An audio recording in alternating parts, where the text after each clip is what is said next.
Coming up on Locked On NBA Daily, there's a lot of hype around Jayson Tatum's return for the Boston Celtics, but we'll talk about realistic expectations tonight against the Mavericks. Meanwhile, nobody knows what the future holds for LeBron James, but I'm going to ask the guys what they think would be the coolest way for LeBron's career to end.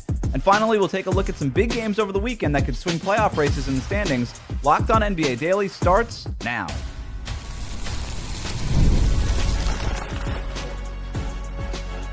You are Locked On NBA, your daily NBA podcast. Part of the Locked On Podcast Network, your team every day. Hello and welcome back to Locked On NBA Daily, part of the Locked On Podcast Network, now the #1 sports podcast network. However you're tuning in, on YouTube or on your podcast app, thanks for making us your first listen every day. Today's episode is brought to you by FanDuel. FanDuel is giving you a way to turn that energy into even bigger potential wins with a college basketball parlay profit boost. Head to FanDuel.com to get started. That's FanDuel.com. FanDuel, play your game. I'm Wes Goldberg, and today we're talking about Jayson Tatum's return, LeBron James's future, and some big games that we got to get to over the weekend. We're doing it with the help of Locked On's local experts. I have two of the best with me, as always, from the Locked On Nuggets podcast. He's your senior NBA writer for the Action Network. It's Matt Moore. Matt? Today is the 13-year anniversary of Steph Curry and kind of his coming out party when he had 54 in Madison Square Garden. And I will always kind of remember as like the first time that it was like, oh, like Steph's a thing now. Little did I know he'd become the greatest shooter of all time. No animal facts today, Hayes. Locked On Bulls podcast host. I have one about. I was going to say I'd rather have the animal facts. Okay, so there's a frog that breaks its own bones to form claws, and then after it's done, reabsorbs the claws and they heal. So it's Wolverine. That sounds like the Wolverine frog. It's a Wolverine frog. Okay, is that literally what it's called? No, it should be though. Oh. It'd be interesting if the makers of X-Men saw the frog and got inspiration for Wolverine from the frog, but then realized that like a frog isn't as cool as a Wolverine. It was Stan Lee. It was a lot of cocaine that motivated the creation of a lot of the Marvel characters. That's Locked On Bulls podcast host and Bears and Bulls creator for Bleacher Report, Hayes. We're going to start with the big news of the day. Jayson Tatum set to make his return 10 months after tearing his Achilles when the Celtics host the Mavericks tonight. We've known for a while now that it was more of a matter of when and not if Jayson Tatum was going to come back this season. And there's been a lot of talk about how Jayson Tatum can impact the Celtics team that is in second place in the Eastern Conference, looking like real contenders in the Eastern Conference. We've talked about that a lot on this show as well. But for the purposes of today's episode, I want to zero in on tonight and talk about realistic expectations for Jayson Tatum in tonight's game. Here's more from Locked On Celtics. Tomorrow is in no way, I think, about how Jayson Tatum performs on the court. I think tomorrow is about him being on the court, getting that little first taste, and getting, just kind of starting to get his win back, I think, more than anything. Yeah, and I'll take it a step further. You need him to suck. You need him to go out there and struggle, because that's part of the process, right? Mm-hmm. And I think 2 minutes into his first stint, you'll see him hand full of shorts, just hunched over like, oh my God, this is whew. Realistic expectations, Matt, for Tatum tonight. He needs to score 35 points, have 17 rebounds, dominate. Otherwise, he's showing he's just a beta. No, it's fine. Like, he just needs to get out there, man. Like, the step is it's trusting your body. That to me is always the hardest part. When I have covered players coming back from injury, it's about trusting your body because you just can see them not really trusting it. It's not being worried when you plant either to jump or to sprint. It's being able to do that. Now, I don't necessarily know if the reverse step's a good idea given you're coming off an Achilles, but I'm also not a physical therapist. Just needs to go out there and just needs to feel comfortable. He doesn't need to worry about fitting in. He doesn't need to worry about the balance that everyone's asking about. I think the concerns about like, hey, how's this going to go with Jalen are legitimate, but that's a question for 10, 15 games, really 20 games. That's a 20 games question, not now. This is just about getting him on the court right now. No one's going to have super high expectations for Tatum. This is one of the few instances, I think, where we actually have everyone is going to be reasonable about their expectations for an athlete. there's some fan that's right now that is expecting him to drop 30 points. But yeah, it is just about getting back on the court, getting those reps in. We'll set the expectations. I think we talked about this a little bit the other day. I said it like, let the expectations set themselves as he acclimates back. But like, he's making a damn near historic return 10 months after tearing his Achilles. Like, I don't think it's fair to have any like set expectations as far as the statistical output or anything like that. Get your feet wet, and then let's see what happens after that. Yeah, does he come off the bench, right? There's obviously going to be some sort of minutes restriction. They on Locked On Celtics believe that Tatum probably ends up coming off the bench, so I'll defer to them. And that makes some sense, right? You bring him in at some point in the first quarter, he has his moment in front of the crowd in Boston, and that way you can manage his minutes, right? You get him in at maybe the first TV timeout, you take him in at the next one or whatever it is, probably plays 15 to 17 minutes tonight. Yeah, just get him on the court, get him his win, and all these things. What I find interesting, at least at this stage, for Tatum and going forward, is that this Celtics team is playing really well, and Tatum is going to need some room to do all the things that you guys are talking about. Get his win, take these steps, kind of explore and see how his body is reacting to these things.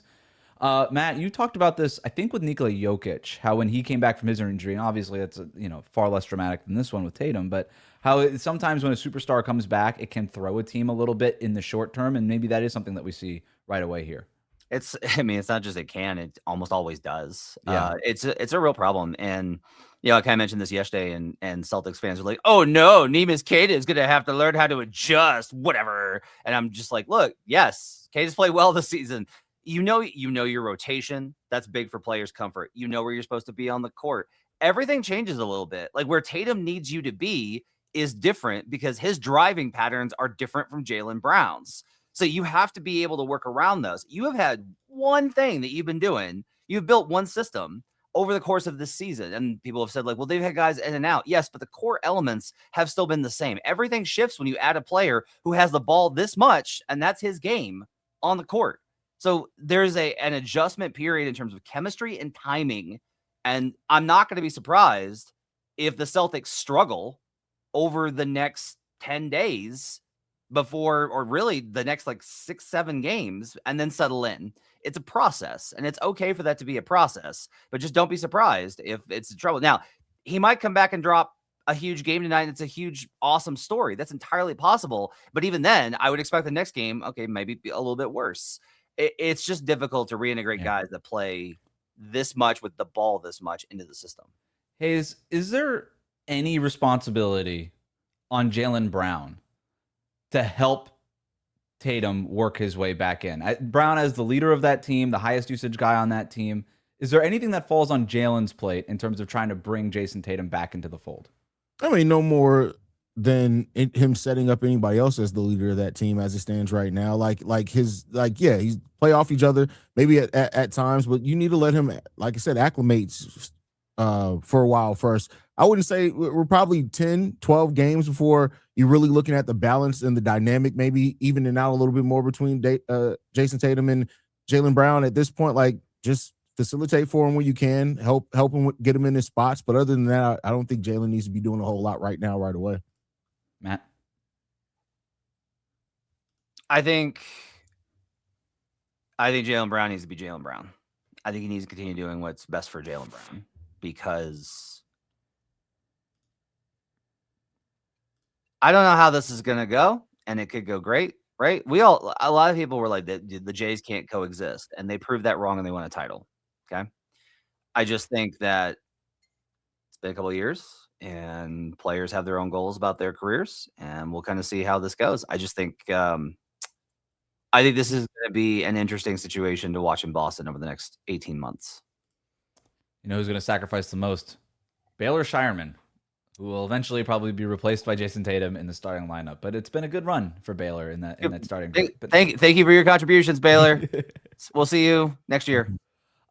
We've talked a lot around the league now about LeBron James. Even going into the season, was this going to be his last year? Is it going to be his last year with the Lakers? We have the letter from LeBron and Rich Paul going to the Lakers in reference to Luka Doncic, and the Lakers turning maybe a page here.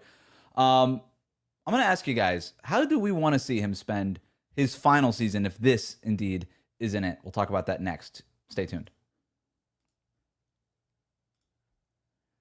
Today's episode of Locked On NBA Daily is brought to you by FanDuel. College basketball is nonstop. Big games, tight spreads, momentum swings every single night. From early tip-offs to late-night West Coast shootouts, there's always action on the board. And now FanDuel is giving you a way to turn that energy into even bigger potential wins with a college basketball parlay profit boost. You can build any college hoops parlay that you want, rivalry games, ranked matchups, whatever fits your read. And you can mix spreads, totals, player props, and match how you see the slate playing out.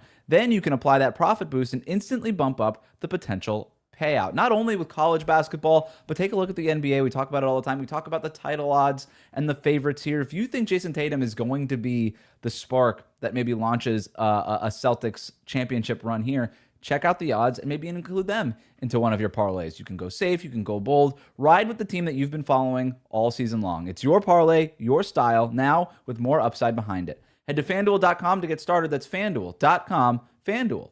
Play your game.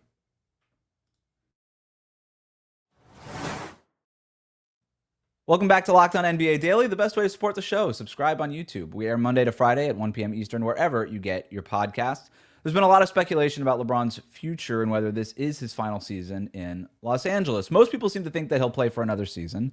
And when we talk about what might be his last season and what it might look like, who he's going to play for, and all these different scenarios, we tend to limit those options to two teams, the Lakers and the Cavaliers.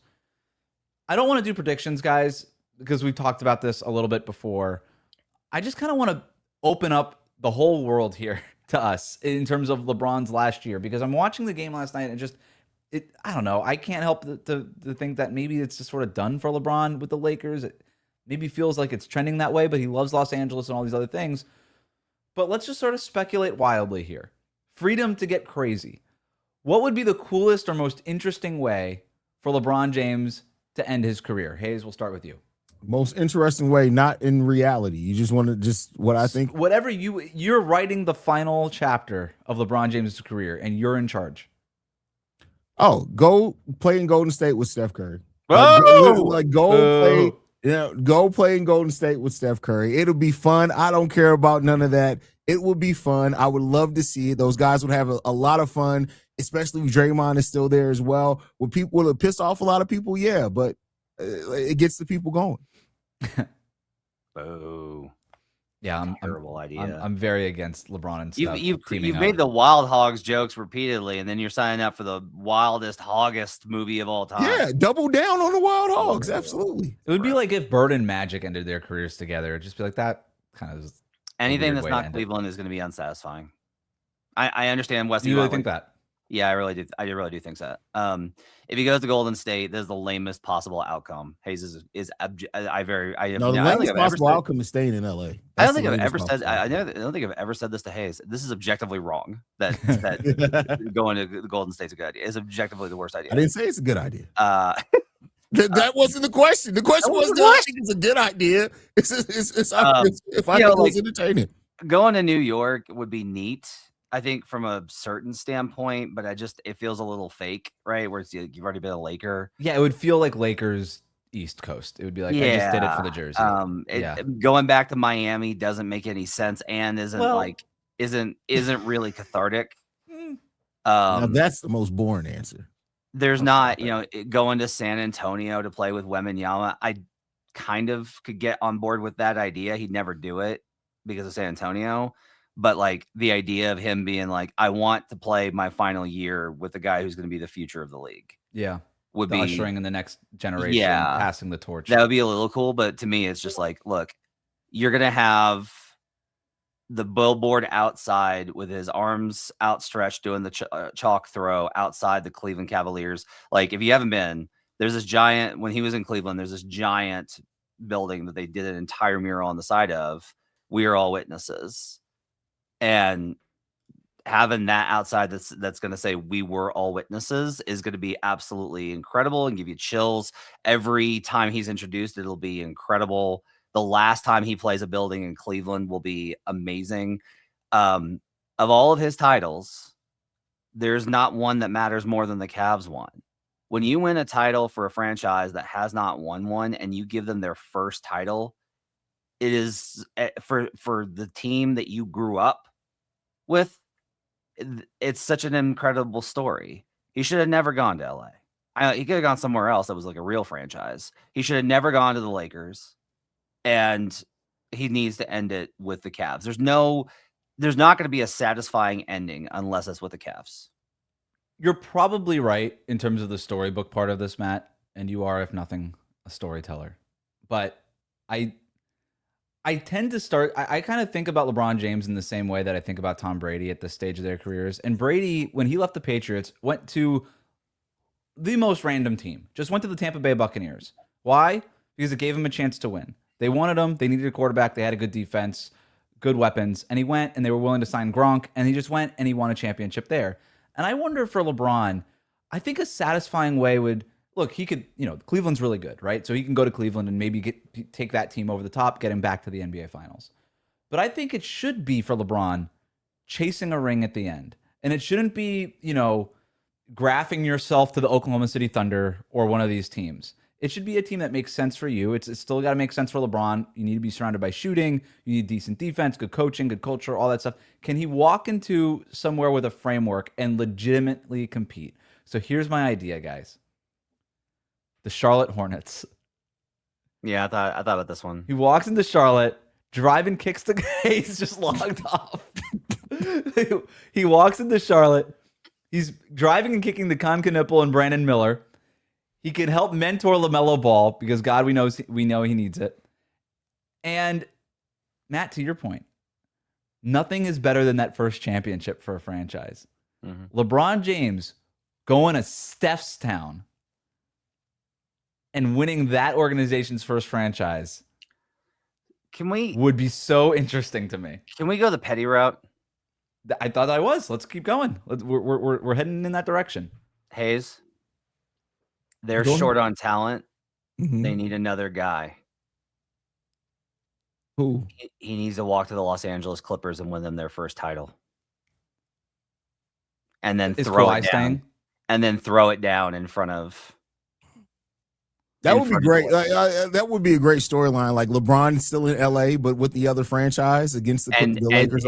And he wins their first title and makes it clear it's not about the franchise, it's about the player. And like the ultimate middle finger to Lakers ownership and how this endeavor has gone. I think you've piqued Hayes' interest here. It would be absolutely incredible. There's not a free agent is the problem. There's not like a free agent on the market, but like, all right, they void Kawhi's contract. You clear that money, you sign LeBron, and then you go get one more guy to go with Garland and Mathurin. And just like, if we could find that guy, man, that to me would be an incredible story for him to win a title with the Los Angeles Clippers. Where does Niederhausen rank among the best centers that LeBron has played with? I mean, the ones with Liz Frank surgery. I feel so bad for that kid. I know that's tough. I think there's a lot of different options on the board here, right? I mean, people have brought up Dallas teaming up with Kyrie Irving. That's gone away since the AD trade, but maybe him and Kyrie get together this summer and plot out a final step. Maybe that's something that's there. Don't like that idea. Kyrie left him. Don't like that. Not a good one. Don't like that. Yeah. Let your ghost be okay.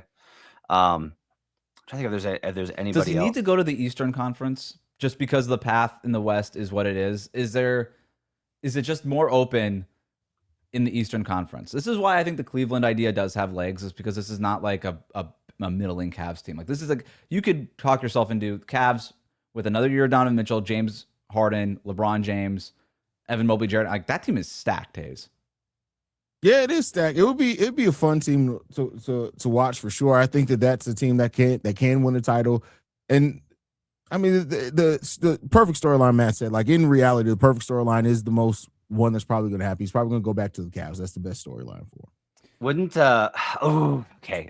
Well, no, because there's too far away from contending. Him in Jordan Bulls colors would be pretty cool. The other one is like, and Wes, you're gonna vomit, but like, look, he's played for the most iconic franchise in the league, in the Lakers. Go play for the Celtics. Go play for the Celtics. They got shooting. I would love to see that, just because after every game I would have to FaceTime Wes. Like, I just got to see your face today. It's just that would be devastating. Look, Is the Miami Heat a terrible option? They don't have a lead ball Yes. handler. LeBron James checks in. He's got Davion Mitchell on the perimeter. Bam, anchoring the defense. You got You play shooters the and Hero and fastest Norm pace of Powell. the league. Are you trying to kill him? No, slow it down. Who cares? Scrap the offensive system. Bring LeBron in. He could kick out the Hero and Powell. We're having fun. Okay, on the same token as the Wemby front of like passing the torch. What about Minnesota? With Ant, I mean, we got don't we literally have that moment in that starting five show on Netflix where LeBron is talking about like the next guy, and then it kind of pans to Anthony Edwards. Yeah. Minnesota would be cool. I would actually kind of like to see LeBron end up with just some random team that gives him a chance to compete and just be like, hey, like LeBron in Minnesota colors. Why not? I'd like to see him wind up with a team that really needs like the cultural shift, that needs like a guy that comes in and changes, shows the guys what it's like to compete at that level. I think that'd be great. We got some big games over the weekend for the playoff standings. We're going to tell you what you need to be paying attention to this weekend after this. This special segment is brought to you by 5 Hour Energy. Welcome to the 5 Hour Energy Flavor Draft. We're looking at every aspect of the draft to let you know which tasty flavors are the best and which might just be sleepers. The board's set, the flavors are ready, and only one is going to take the top spot. 5 Hour Energy has a wide variety of flavors. They really do have something for everyone. And 5 Hour Energy shots give you the boost with 0 sugar. I'm looking at my draft board, and I think the clear number one has to be cherry. I'm a classic guy. Cherry's classic. Sweet, light tart edge. It's bright, it's punchy. It has that slight tang finish. Can't go wrong. It is the go-to. But here's my sleeper pick. Strawberry banana. Sweet strawberry flavor up front. Soft mellow banana finish. Smooth, creamy fruit profile. It tastes like you're drinking a fruit smoothie. Very low acidity. Easy to drink with a gentle, sweet aftertaste. Find your new favorite flavor of 5 Hour Energy shots available online at 5hourenergy.com or on Amazon. Today's episode of Locked On NBA is brought to you by Indeed. Workplace chaos, deadline stacking up, inbox overflowing, and the one position that you have to fill still sitting open. When the pressure's on and you need the right hire, this is a job for Indeed Sponsored Jobs. Indeed Sponsored Jobs helps you reach the people who actually fit what you're looking for, the skills, experience, location, so you're not just hoping that the right candidate stumbles across your post. And here's a stat that says it all. In the minute I've been talking to you, companies like yours made 27 hires on Indeed, according to Indeed data worldwide. So if you're hiring, spend less time searching and more time interviewing candidates who check all of your boxes with Indeed Sponsored Jobs. Spend less time searching and more time actually interviewing candidates who check all of your boxes. Less stress, less time, more results. When you need the right person to cut through the chaos, this is a job for Indeed Sponsored Jobs. And listeners of this show will get a $75 sponsored job credit to help get your job the premium status it deserves at Indeed.com/podcast. Just go to Indeed.com/podcast right now and support our show by saying that you heard about it. You heard about Indeed on this podcast, Locked On NBA. Indeed.com/podcast. Terms and conditions apply. Need to hire? This is a job for Indeed Sponsored Jobs. Welcome back to Locked On NBA Daily. Thanks for making the Locked On Podcast Network your first listen. We have a show for every team. Check out Locked On Celtics and Locked On Lakers for more on today's top stories. We're going to take a look at some big games over the weekend. We are in the thick of the playoff race here, and there are some games that are going to matter. Starting Friday night, Heat at Hornets. If you're not watching the Jayson Tatum return, this is the game that you guys should be watching. This game has a lot at stake, not only for the chase for 6th place, because the Heat right now, a loss behind Philadelphia for 6th place. Charlotte starting to creep up, 2.5 games out right now in the 9th seed. It's possible that they could catch up to possibly the 6th seed, but really what we're talking about here is Miami can get the tiebreaker over Charlotte for the season with a win. Charlotte can narrow the gap for that 7-8 spot with a win. If they win at home tonight, Miami coming off the second night of a back-to-back. And as we know, Hayes, the difference between that 7-8 part of the play-in tournament versus that 9-10 part of the play-in tournament where Charlotte is now is massive, right? Charlotte right now would have to win 2 games to get into the playoffs. If you get into that 7-8 portion, 2 chances to win 1 game. A lot at stake in this game. What are you watching for? I mean, just to see if Charlotte Hornets can keep it up. They are a very fun team to watch. They're playing really good basketball right now. They've won 6 in a row. When you look at them in the Miami Heat, I think they're 12th and 13th in strength of schedule remaining. So a very similar path there. If they can get into that 7-8 matchup, that doesn't guarantee anything, but it gives them a better chance to make the playoffs. So just seeing the Hornets continue to play tough, play good on both sides, and of course, Con Knipple to just keep scoring the ball like crazy. Matt? I think this game has more for Miami on the line than Charlotte. I think Miami's got to start to prove that they got to separate themselves. Joel Embiid's going to miss another week with injury that just came out. He's going to be reevaluated in a week, so it could be longer than that. Big news. Like, there's an opportunity here for them to be able to get into the 6th spot. They got to get out of the play-in. They had too good of a start for them to just like peter off like this. And they've had health stuff. Welcome to the league. Everybody's had health stuff. So Charlotte's been so much better of a team for the last 3 months than Miami. And Miami was such a better team for the first 2 months than Charlotte. I think Miami needs to prove that their style of basketball can weather a team like this, where the Charlotte Hornets are big on the interior and the Charlotte Hornets take a lot of threes and their offense is much better than Miami's. Like I think this is a proof of concept game. I actually think this game means way more for Miami than it does for Charlotte. I don't disagree, Matt. I think this is a really big game. You're facing the hottest team in the league right now on the second night of a back-to-back. The Heat on a 3-game win streak. 2 of these last games were against the Brooklyn Nets at home, a stinky, tanky Brooklyn Nets team. The one thing that could open the door to a Miami upset tonight over the Hornets on the road, the Hornets do turn the ball over a lot, and they still do, even with them winning. Miami has done a really good job recently scoring off of turnovers, creating turnovers, and scoring off those turnovers. If Charlotte's going to kind of gift them some of those opportunities, they have to make the most of them. The next game we want to talk about on Saturday, 76ers at Hawks. You just mentioned the big news there, Matt, that Joel Embiid is going to miss some time here. Still going to be an interesting matchup. Philly in that 6th spot. Atlanta all the way down at 10, but on a 5-game win streak and trying to climb up. What are you watching for in this one, Matt? The Sixers got to figure out how to win again without Embiid. They had this good stretch at the start of the season, and they have been lost without him since basically January 1st. They got to figure out how to win without him, man. Like, you don't know if Joel's going to be there. You just don't. You just don't know if he's going to be there. So Tyrese Maxey versus Dyson Daniels, great matchup, right? Phenomenal. The Sixers are a little small when they don't have Embiid, so you got Jalen Johnson maybe with more room to operate. And then again, I regret that we have to discuss him, but you do have the Jonathan Kuminga question here versus the Sixers, Dominic Barlow and the rest of those guys trying to figure out how to keep him from getting to the rim. They've had a real problem with rim defense without Embiid around. Dembona, I don't think, has had a good follow-up season. So a lot of questions, I think, here for the Sixers that they also need to kind of like stabilize things, because look, if Miami surges, they're going to be in the play-in tournament. And I just feel like with Embiid's availability, that leaves you open to the possibility of sliding to 8 or worse. Hayes, I think Matt brings up a really good point. There's a lot on the line for Philly in this one. Yeah, the Philly has to get it together. I mean, they're 4-6 in the last 10. You don't want to fall in the play-in if you can avoid it at all. And so, Philly got to recapture what they had kind of earlier in the season when they were hovering around like the 2nd and 3rd seed there for a little while and get some better balance going on, because teams like Charlotte, teams like Miami, they're waiting. Now the Hawks on the other side of this, like, they've won 5 games in a row, second longest win streak in the Eastern Conference. Kuminga's been really good for them. He started 1 game so far. I don't know if he can keep that up. But you guys know I love Jalen Johnson, and I still think Jalen Johnson has a chance, especially against the 76ers team, to take over that game. Yeah, probably be the best player in that game, right? Especially with Embiid out and Paul George still serving that suspension.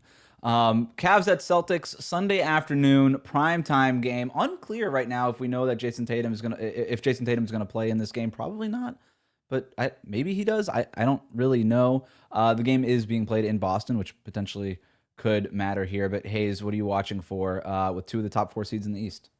Yeah, I mean, the Celtics, of course, whether Tatum plays or not, can they continue their level of play? But this Cavs team, like, you keep waiting. You know that they're a talented team. They're 7-3 in their last 10, and the addition of James Harden has really worked out for them, having a healthy body there. And I wouldn't be surprised if we see the Cavs kind of try to catch up and get to that 3rd or maybe even flirt with that 2nd seed as the season goes on. So this is a really important matchup for them there. Mm-hmm. I really want to see Cleveland have a performance that matches kind of what they've been. It feels like they've gotten a bunch of wins, but they're short on good wins since Harden came back. We'll see if Donovan is Mitchell cleared or not. Do we know that yet? Trending in that direction. So they're going to try and target him for that spot. That makes sense. And then now my next question is, do the Cavaliers play on Saturday? Okay, they do not. Hey, congratulations, NBA. You scheduled a matinee game without somebody on a back-to-back. Good for you. I do think this is it's going to be a great game.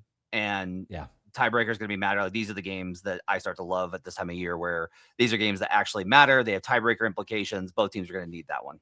I do think part of our job here is to sort of sort through all of the NBA chaos and all of the news and all of the games that are happening all the time and tell people, hey, these are the things that matter. We're almost like tastemakers in a sense of, hey, watch these things. These are the things that matter. This game on Sunday, Cavs Celtics, is a big one. It's time to end the show the way we do every Friday with our fave of the week. Hayes, kick us off.